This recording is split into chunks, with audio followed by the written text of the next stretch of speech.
तो अपन लोग हेडिंग लगा देंगे। हेडिंग क्या लगा देंगे? जो हम चैप्टर पढ़ने जा रहे हैं, क्या पढ़ने जा रहे हैं, सब्जेक्ट वर्ब एग्रीमेंट। क्या पढ़ने जा रहे हैं? Subject verb agreement. बोलिए, सब्जेक्ट वर्ब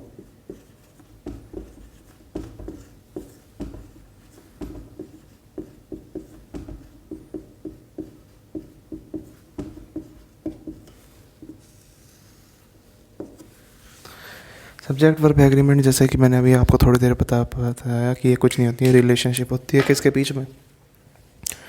सब्जेक्ट और वर्ब के बीच में रिलेशनशिप को हम क्या कहते हैं? Subject verb agreement.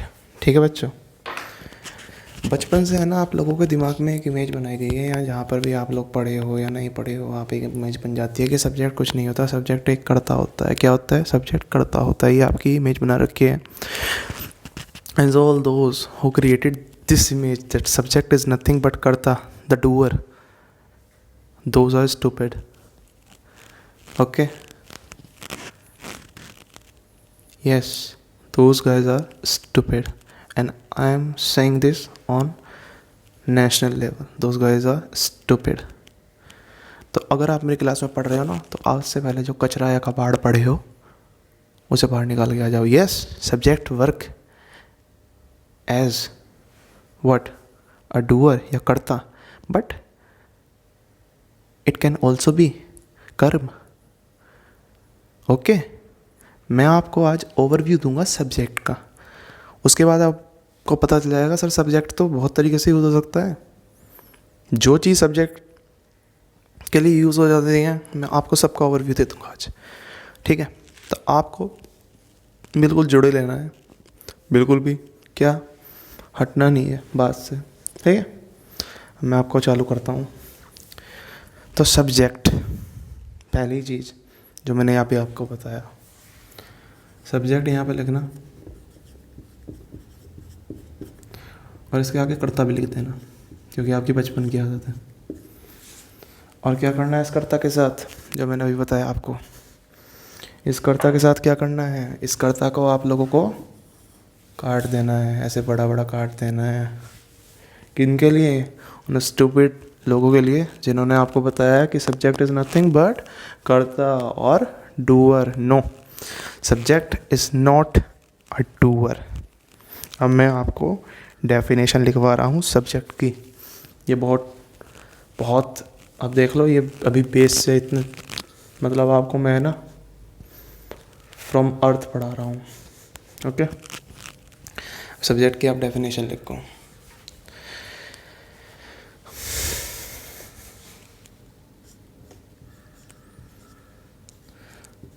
The word in the sentence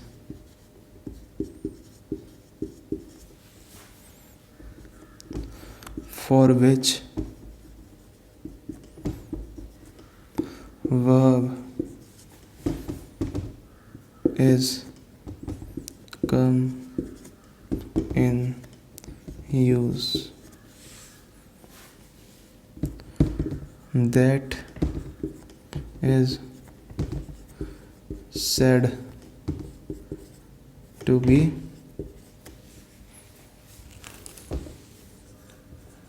subject।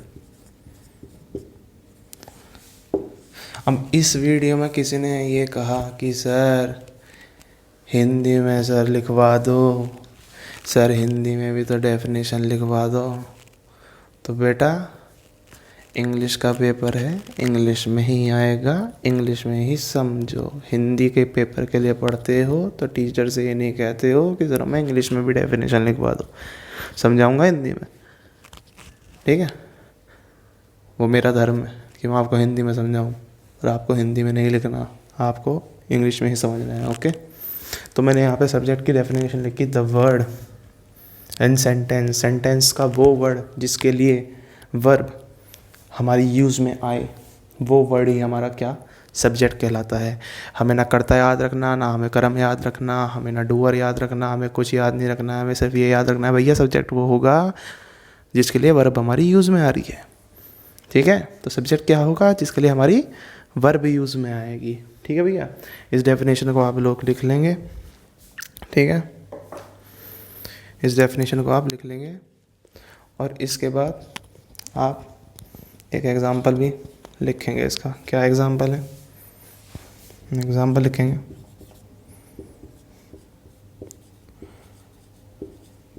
There is a boy in the classroom.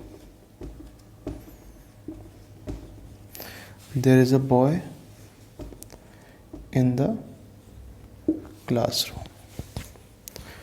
ठीक है, तो मैंने अभी आपको एक चीज़ बताई थी कि हम इस सब्जेक्ट में जब अपना सब्जेक्ट ढूंढ लेके जाएंगे या जब हम इस सेंटेंस में अपना सब्जेक्ट ढूंढ लेके जाएंगे तो सब्जेक्ट क्या होगा? सब्जेक्ट वह होगा जिसके लिए वर्ब यूज़ हो रही होगी। यहाँ पे वर्ब क्या है? यहाँ पे वर्ब है is, and is not a main verb, is a helping verb. Is a helping verb but it is a verb. यह एक वर्ब है। तो वर्ब किसके लिए यहाँ पे यूज़ हो रही है? वर्ब यहाँ पे किसके लिए यूज़ हो रही है? देर के लिए तो यूज़ नहीं हो रही। नहीं, वर्ब किसके लिए यूज़ हो रही है? वर्ब हमारी यहाँ पे बॉय के लिए यूज़ हो रही है। तो हमने क्या पढ़ा था? जिस भी सेंटेंस में सब्जेक्ट वो होगा जिसके लिए हमारी वर्ब यूज़ हो रही होगी। तो यहाँ पे हमारी वर्ब किसके लिए यूज़ हो रही है? बॉय के लिए यूज़ हो रही है। तो यहाँ पर बॉय क्या हो जाएगा हमारा? बॉय हो जाएगा हमारा सब्जेक्ट। क्यों? आप ऐसे लिख लेना, यूजिंग। यहाँ पे जो हमारी हेल्पिंग वर्ब इज़ है वो किसके लिए यूज़ हो रही है? हमारे सब्जेक्ट दैट इज़ बॉय। ठीक है भैया, अब इससे आगे हम चलते हैं। अब आप लोग कहेंगे चलो सर ये तो समझ लिया, पर हमें बचपन से पढ़ाते थे सर डूअर क्यों होता है, डूअर क्यों होता है, डूअर के लिए डूअर होता है, डूअर होता है, करता होता है, करता होता है। चलो भाई कोई बात नहीं, वो भी देख लेते हैं करता कैसा होता है। करता का भी एक चीज़ बना लेता हूँ। ये आपका सब्जेक्ट हो गया। सब्जेक्ट को आपको मैं कर्ता की तरह भी दिखा दूंगा, डूअर की तरह, और कर्म में भी यूज़ करके दिखा दूंगा। समझे? अब देखना तुम, कर्ता लिख दो यहाँ पे, कर्ता, यहाँ पे लिख दो क्या? कर्म। दोनों की तरह यूज़ कर दूंगा ना सब्जेक्ट को। मैंने कहा है मैं करूँगा, चिंता क्यों कर रहे हो? पर आपकी ये दिमाग से जो फितूर है कि सब्जेक्ट आपका कर्ता ही होगा, वो आज निकल जाएगा। ठीक है, चलिए, हमारा कर्ता है। अब कर्ता के लिए एक सेंटेंस लिख लीजिए। क्या सेंटेंस लिखेंगे?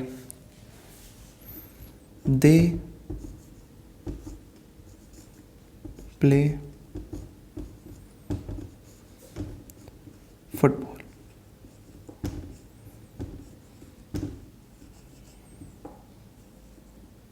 They play football. तो हमें सबसे पहले क्या करना है? हमें सबसे पहले कुछ नहीं करना। हमें सबसे पहले सब्जेक्ट देखने के लिए ये देखना था कि वर्ब कहाँ है। इस सब्जेक्ट में वर्ब है प्ले। इस सेंटेंस में वर्ब क्या है? प्ले। और प्ले किसके लिए यूज़ हो रही है? प्ले यहाँ पर किसके लिए यूज़ हो रही है बच्चों? वर्ब किसके लिए यूज़? सब्जेक्ट के लिए यूज़ होगी।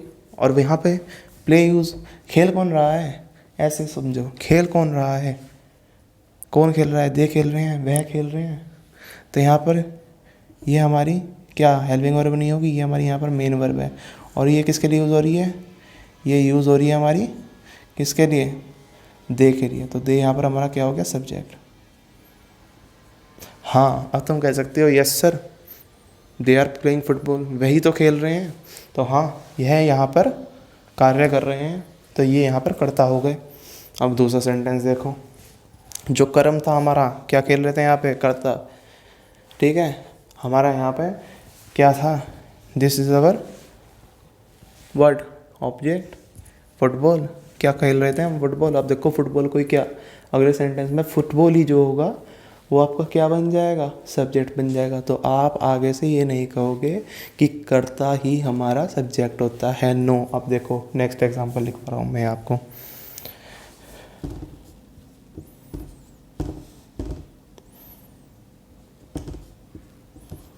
Football is played by them. ठीक है। Football is played by them. जो यहाँ पे कर्म हो रहा था, क्या, फुटबॉल, अब वो फुटबॉल यहाँ पे क्या बन चुकी है, सब्जेक्ट बन चुकी है। सर कहो के सब्जेक्ट कैसे बन गई, हमने क्या कहा था, फिर से वर्ब देखो, वर्ब यहाँ पे क्या आ गई, इज़ हमारी हेल्पिंग वर्ब है। हेल्पिंग वर्ब यहाँ पे किसके हिसाब से यूज़ हो रही है, फुटबॉल के हिसाब से यूज़ हो रही है। तो फुटबॉल हमारा यहाँ पे क्या हो जाएगा, सब्जेक्ट हो जाएगा। तो आपके दिमाग से फितूर उतरा या नहीं उतरा, बोलो हाँ या ना, बोलो। आए समझ में अपन लोगों को, इतनी चीज़ क्लियर है ना, इसमें तो कोई दिक्कत नहीं है, होनी भी नहीं चाहिए। ठीक है। तो अब तक मैंने आपको कुछ नहीं सिखाया, हमने आप तक आपको ये सिखाया कि आप एक सेंटेंस में सब्जेक्ट को कैसे ढूंढोगे, आप एक सेंटेंस को पता कैसे लगाओगे कि उस सेंटेंस में सब्जेक्ट है कहाँ। अब आपको हर बार ये नहीं देखना कि वाक्य में जो करता है वही क्या हो सकता है, हमारा सब्जेक्ट हो सकता है, नहीं। सब्जेक्ट हमारा वो होगा जिसके लिए उस सेंटेंस में वर्ब यूज़ हो रही होगी। इसे दिमाग में छाप लो, मैं पागल नहीं हूँ कि इतनी बार एक ही चीज़ को रिपीट कर रहा हूँ। ठीक है, ये बहुत इम्पोर्टेंट है। ओके, अब हम यहाँ से आगे बढ़ेंगे, क्या करेंगे, हम यहाँ से आगे बढ़ेंगे। चलो तो भाई आगे बढ़ते हैं हम।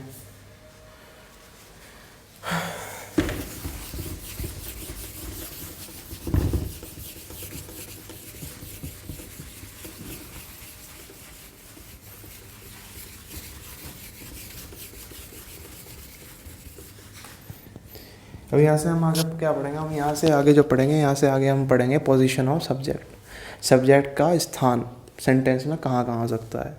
अब तक तो आपने क्या, जितने भी मैंने आपको एग्जांपल दिए हैं, आपको सब में सब्जेक्ट कहाँ पर मिला है, सब्जेक्ट आपको कहाँ पर मिला है, सिर्फ और सिर्फ बिगनिंग में मिला है।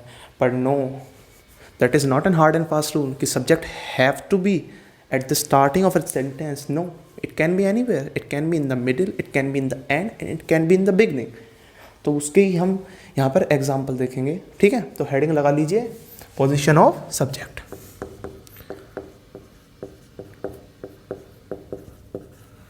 पोजीशन ऑफ सब्जेक्ट, ठीक है भैया, पोजीशन ऑफ सब्जेक्ट। तो इसमें पहला स्टार मार्क करके लिखिए, इन दी एंड, बिगिनिंग के तो आपने देख लिए, इन दी एंड देख लो। In the end it doesn't even matter, Linkin Parker का गाना है, बहुत अच्छा है, सुन लीजिएगा। ठीक है, चलिए तो देख लेते हैं। पहला सेंटेंस है, you are a teacher, you are a teacher, so am I. कि तुम एक टीचर हो तो मैं भी हूँ। ठीक है, तो तुम एक टीचर हो तो मैं भी हूँ। तो ये एक कॉम्प्लेक्स सेंटेंस है। It is not a simple sentence, it is a complex sentence, it is a mixture of two sentences. ठीक है, यहाँ से यहाँ तक और यहाँ से यहाँ तक, ये दो सेंटेंस हो गए आपके। ठीक है, तो आप कहोगे हाँ सर सब्जेक्ट ये भी हो सकता है। Yes, it is definitely a subject, because ये जो वर्ब है ये इसके लिए यूज़ हो रही है। ठीक है, पर हम यहाँ पे पोजीशन पढ़ रहे हैं, हमने पहली पोजीशन ली है एंड, तो क्या यहाँ पर ये आई हमारा सब्जेक्ट नहीं हो सकता। जिनके लिए नहीं हो सकता अपने मुंह पे चाटा मार लेना खींच के, क्यों नहीं हो सकता, मैंने सिखाया था वर्ब देखनी है। वर्ब यहाँ पे एम भी तो है, ये एम किसके लिए यूज़ हो रहा है, इस आई के लिए यूज़ हो रहा है। ये क्या है, ये हेल्पिंग वर्ब है। अभी थोड़ा दिमाग में घुसाना शुरू कर दो, हेल्पिंग वर्ब कौन होती है, मेन वर्ब कौन होती है। ठीक है, वर्ब चैप्टर में आगे सब पढ़ा दूंगा, चिंता मत करो, बिल्कुल टेंशन नहीं लेनी। अपना दिसंबर में क्या आना है, दिसंबर में अपना सीजीएल का नोटिफिकेशन है, मई में अपना सीजीएल का प्री है। तब तक तो भाई साहब आग लगा देंगे, गर्दा काट देंगे, चिंता के मान रहे तुम लोग। ठीक है, तो ये है हेल्पिंग वर्ब हमारे किसके लिए यूज़ हो रही है, आई के लिए यूज़ हो रही है। तो आई यहाँ पर हमारा क्या बन जाएगा, आई हमारा यहाँ पर सब्जेक्ट बन जाएगा। और यहाँ पर क्या आएगा, लिखते रहना यूज़, क्योंकि अब से 10 दिन बाद ही आप अपने नोट्स को देखोगे, याद नहीं रहेगा। बट आपको लिख के चलना है, और अपने नोट्स अपने हाथ से बनाना, अपने हिसाब से बनाना। अपने हाथ से लिखी हुई चीज़ हमेशा याद रहती है, ये बात याद रखना। ठीक है, तो ये हमने प्रूफ कर दिया कि एंड में हमारा सब्जेक्ट यूज़ हो सकता है किसी भी सेंटेंस के। अब हम किस में पढ़ेंगे, इन द सेंटर।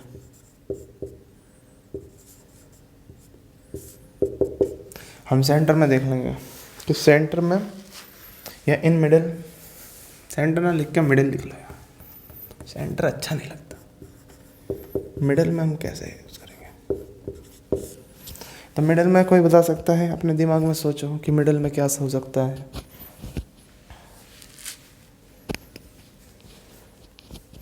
चलो तो लिख लो यार, तुम सोचो। हाँ, यहाँ पे क्या लिख लोगे? What does she want to be? Sentences है। तो यहाँ पे ये जो हमारी वर्ब है, क्या यहाँ पे जो ये हमारी क्या है, ये वर्ब है। ये किसके लिए यूज़ हो रही है? It is using for she. तो यहाँ पर हमारा सब्जेक्ट क्या हो गया? शी। तो हमने देख लिया कि मिडिल में भी हो सकता है। इतने सारे एग्जाम्पल लिए थे हमने किसके, बहुत सारे एग्जाम ले लिए हमने कि इन द बिगनिंग में। हम बिगनिंग में कैसे यूज़ करेंगे? बिगनिंग के हम बहुत सारे एग्जाम्पल ले सकते हैं। बिगनिंग, ये हमारा बिगनिंग के लिए है, ठीक है। बिगनिंग के हमने एग्जाम्पल लिए थे, और लिख लो। It's only for our batch, जो बच्चे हम पढ़ रहे हैं, ठीक है। What are we are the best. What are we are best. तो यहाँ पर क्या है? ये सब्जेक्ट हो गया। क्यों हो गया? क्योंकि यहाँ पर ये जो हेल्पिंग वर्ब है या जो वर्ब है किसके लिए यूज़ हो रही है? इसी वर्ड के लिए यूज़ हो रही है। तो ये हमारा क्या हो जाएगा? सब्जेक्ट हो जाएगा, ठीक है भैया।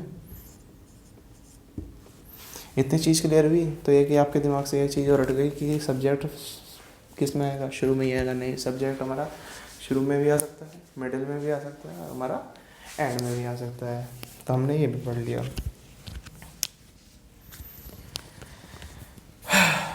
अब इसके बाद एक इम्पोर्टेंट चीज़ पढ़ेंगे, और ये चीज़ अपने दिमाग में घुसा लेना, चाट लेना, जो करना है। कागज़ इसका डोरीमोन वाली ब्रेड लगा के खा लेना, याद रहेगा।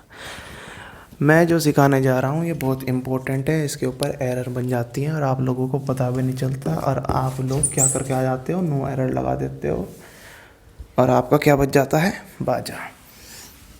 तो आपको नो एरर नहीं लगाना है। जो आज मैं सिखा रहा हूँ उसे बहुत ध्यान से सीखना है, ठीक है भैया।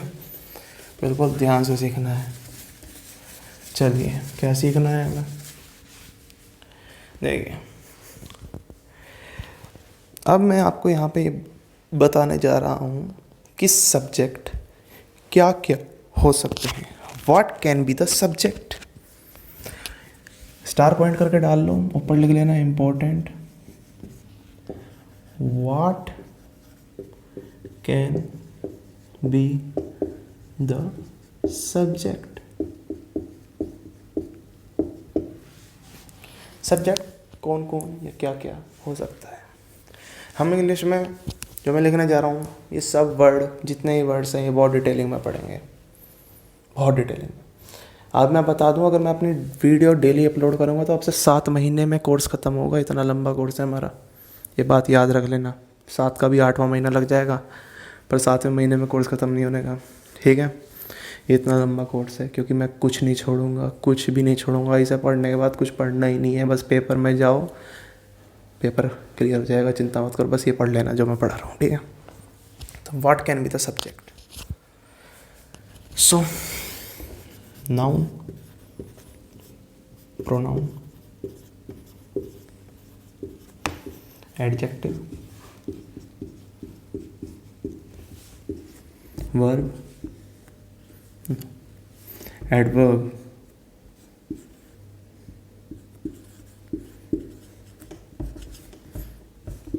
Conjunction, preposition,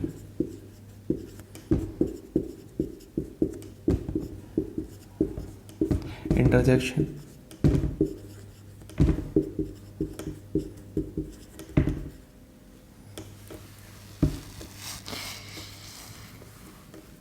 verb. ये मैंने एक क्वेश्चन लिख दिया आपके आगे, व्हाट कैन बी सब्जेक्ट। इनमें से कौन कौन सब्जेक्ट हो सकते हैं। जिसने कुछ पढ़ रखा है उसे पता होगा इनमें से सब्जेक्ट कौन कौन बन सकता है। बाकी को लग रहा होगा हाँ ये सारे सब्जेक्ट बन सकते हैं, तो वे लोग क्या हैं, वे लोग क्या हैं, वे लोग कुछ नहीं है, वे लोग भी सीख रहे हैं। सीख जाओगे, चिंता मत करो, हम तुम्हारे साथ हैं। ठीक है बेटा, सही बता रहा हूँ। थैनोस को मार ही दोगे, इंग्लिश नाम का थैनोस है, आयरन मैन बना दूंगा, निपटा दोगे तुम, चिंता मत करना। ठीक है। So is noun can be use as subject? Yes sir, it can be, that's right. Can pronoun, that's also right, but not adjective, not adverb, not conjunction, not even a preposition, and not an interjection, and not a verb. Only noun and pronoun individually use as a subject. सिर्फ noun और pronoun ही ऐसे हैं अकेले जो आकर subject की तरह use हो सकते हैं, ये यूज़ नहीं हो सकते। अब एरर कैसे बनेगा? एरर ऐसे बन जाएगा, इनमें से कोई एक वर्ड उठा के आपको सब्जेक्ट बना के दे देगा और आप देखोगे वाह यार ये तो सेंटेंस बिल्कुल सही है, ना इसमें वर्ब की एरर है, ना इसमें टेंस की एरर है, ना इसमें प्रीपोजिशन वगैरह किसी की एरर है, यार ये तो वर्ड बिल्कुल सही है। पर हमने तो सब्जेक्ट पे ध्यान ही नहीं दिया। सब्जेक्ट पे तुम्हें ध्यान तब जाता जब तुम्हें पता होता कि सब्जेक्ट करता नहीं होता, सब्जेक्ट वो होता है जिसके लिए वर्ब यूज़ हो रही हो, तो तुम्हारा सब्जेक्ट पर ध्यान जाता। सब्जेक्ट पे जैसे ही ध्यान जाता तो तुम लोग देखते अरे वाह भैया ये सब्जेक्ट की जगह ना तो नाउन है ना प्रोनाउन है, क्या है भैया? अरे तो एडजेक्टिव है, अरे तो एडवर्ब है, अरे ये तो वर्ब भी है, अरे प्रीपोजिशन भी है। अरे नहीं भैया ये तो हो ही नहीं सकते सब्जेक्ट। तो आप लोग क्या करते हैं, नहीं नहीं सर ये नो एरर नहीं है, ये एरर यहाँ है जहाँ पर सब्जेक्ट में adjective, adverb, conjunction, preposition, verb, interjection use नहीं हो सकते, वहाँ इसने यूज़ कर दिया तो ये क्या हो गया? ये आपका एरर बन गया। क्या बन गया? एरर बन गया। तो ये चीज़ याद रखनी है आपको, समझ रहे हो? ये चीज़ आप लोगों को क्या कर रखनी है? ये चीज़ आप लोगों को याद रखनी है बहुत ही ध्यान से। ओके बच्चों, इसे भी है ना ऐसे जैसे मैं लिखवा रहा हूँ इसे ऐसे ही नोट करना है आप लोगों को। ठीक है भैया, इसे क्या करना है आप लोगों को? नोट कर लेना है। लिख रहे हो? लिख लो इसे। अब मैं आपको क्लिफ हैंगर पे छोड़ के जा रहा हूँ। क्या? क्लिफ हैंगर, इस एपिसोड का एक ऐसा मोड, इसके बाद क्या होगा। ठीक है, मैं आपको एक मोटिव दे के जा रहा हूँ पर उसका सॉल्यूशन नहीं दे रहा, सिर्फ एक मोटिव दे रहा हूँ जिसके लिए आप कल की क्लास के लिए लौट के चल रहे हैं। ठीक है, तो ये तो मैंने पढ़ा दिया, ये तो मैंने पढ़ा दिया कि ये हमारे यूज़ नहीं हो सकते। बट यूज़ कौन हो सकते हैं? तो यूज़ कौन कौन हो सकते हैं? Use as subject.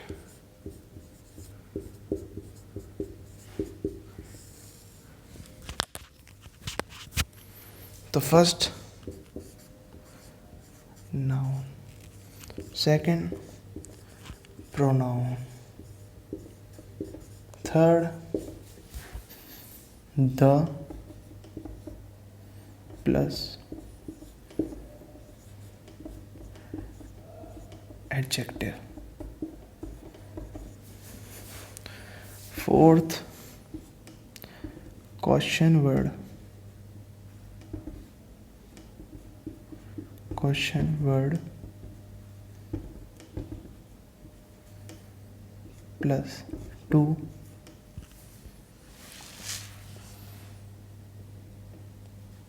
Plus verb first form, fifth to plus verb की फर्स्ट फॉर्म। वर्ब की फर्स्ट फॉर्म को आगे से मैं V1 लिखूंगा, इतना याद रखना। Sixth verb plus ing. Okay,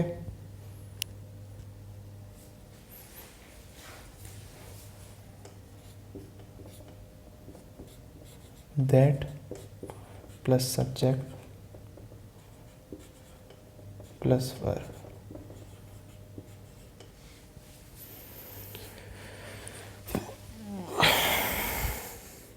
ठीक है बेटा, ये 7 हो गए। और लिखो question word plus subject plus verb.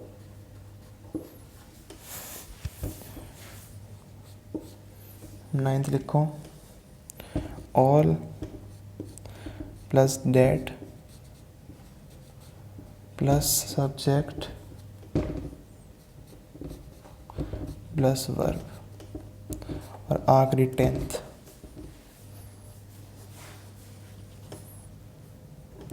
All plus subject plus verb. समझे सर? आपने तो कहा था कि एडजेक्टिव तो यूज़ ही नहीं हो सकता एज अ सब्जेक्ट। नाउन और प्रोनाउन तो चलो आपने बताए थे, आपने लिख दिया, सही है। एडजेक्टिव तो यूज़ ही नहीं हो सकता, पर आपने तो लिख दिया है यहाँ पे। तो बेटा एडजेक्टिव के पीछे दावे तो लगा दिया। ये 10 केस हैं। ये 10 केस जब सेंटेंस में बन जाते हैं ना, तो ये बिल्कुल एज अ करेक्ट सब्जेक्ट बनते हैं। बिल्कुल करेक्ट सब्जेक्ट, इनके हिसाब से वर्ब भी बिल्कुल सही बैठती है।